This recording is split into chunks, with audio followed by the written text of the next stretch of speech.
The Finest Hours tells the incredible true story of the greatest Coast Guard boat rescue in history. We start off with a love story between the main character, Bernie Weber, who's played by Chris Pine, with his love interest, Miriam, played by Holliday Granger. And she, throughout the movie, really discovers what it means to be married to a Coast Guard and the dangers that she's going to face. Bernie Weber is sent out into this storm off the coast of Cape Cod in the early 1950s.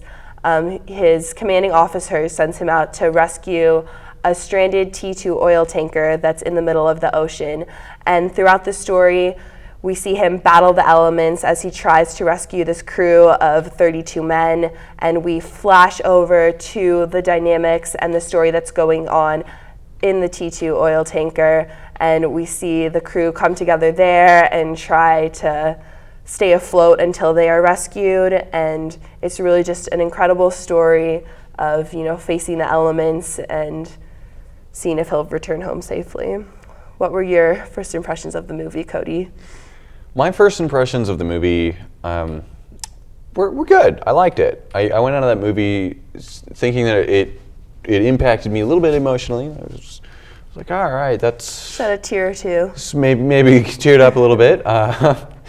I definitely have a little bit more of a connection to it personally because, I have family that was in the Coast Guard, and then I myself have a good amount of boating experience. So just seeing all of this accurately portrayed struggle against the waves was a little bit more tense for me. I was like, I've been in that.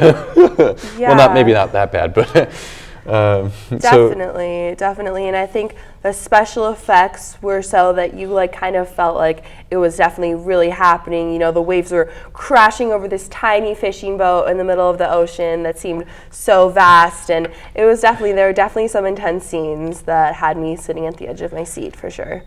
I will say that I think there could have been definitely, as I said, the beginning could have been gone into a little more depth, maybe giving more of Bernie's backstory, maybe, giving us a little history of his family, maybe, what drove him to be in the Coast Guard, a little more depth to his character. I think a little more character depth overall could have been a nice addition to this story, just to help the audience, care even more for Bernie and who he is as a character. I think that could have been beneficial. Yeah, definitely working on why Bernie is willing to risk his life so easily. Mm-hmm.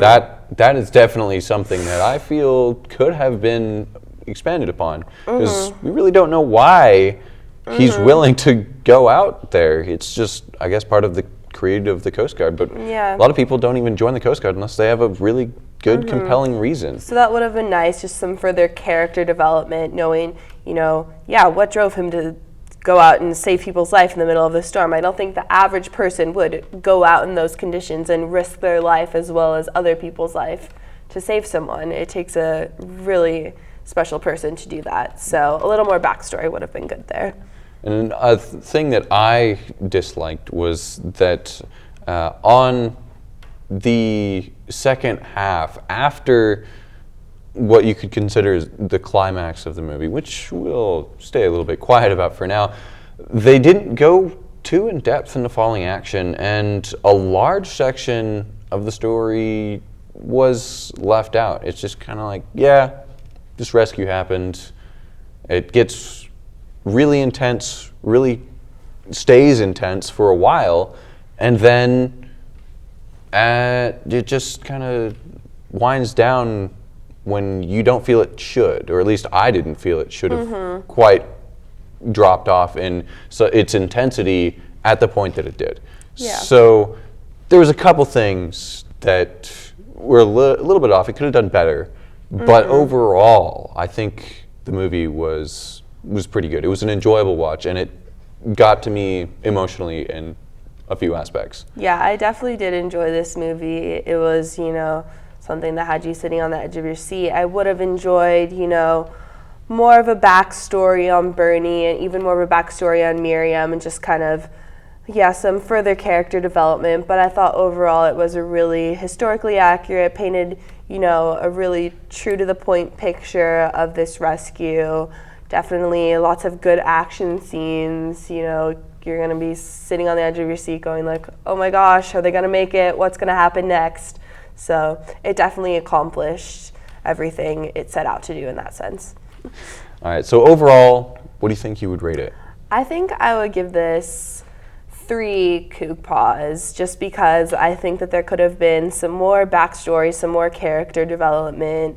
I would have appreciated, you know, if I could know, the character's motivation a little better, but I did think it was a good story. I really enjoyed it. I would recommend, if you're a lover of historical movies or true stories, I would definitely recommend it.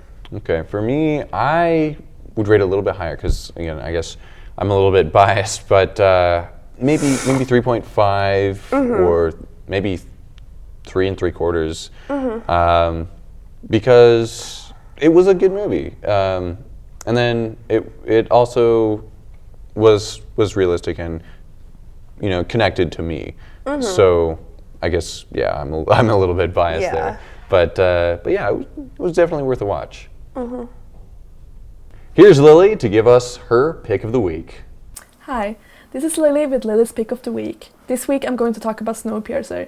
It's a South Korean film directed by Bong Joon-ho, and it's about the last remaining survivors of the human race. The entire planet has been absolutely destroyed by a climate change experiment. They were trying to reverse global warming, but instead made a new ice age into the world. The train, which is the last place where humanity has survived, is in a never-ending loop around the world. And on the train, a severe class system has been created, with the front of the train where the higher class lives, and with the back of the train, the tail, where the lower class exists. This, of course, gives rise to a lot of complications, and through the story follow our heroes as they attempt to go from point A to point B, which is from the tail of the train to the front of the train. It's a very simple story structure. It's literally just going from one end to the other. It's like reading a book. It's a page turner. And every section of every carriage of the train is a new scene and a new page. And in this sense, Bong Joon-ho creates accumulating excitement and accumulating build-up towards the ending of the film. The cinematographer of Snowpiercer is Young Byung-ho, and his movement with the camera is just as fluid as the wheels of the train. There's always movement, there's always something going on. But I can't credit him just, it's also the set design, making the train shift, making everything just a fluid line, just works with the linear storyline, while still creating excitement at every scene.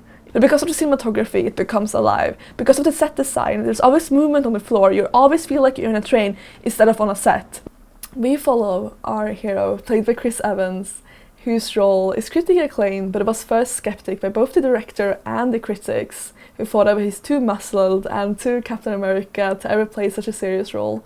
But Chris Evans, who plays Curtis, the leader of the revolution, is just absolutely fantastic in this film. He really brings depth and seriousness to his character that could so easily be labelled as the white main guy in the action flick.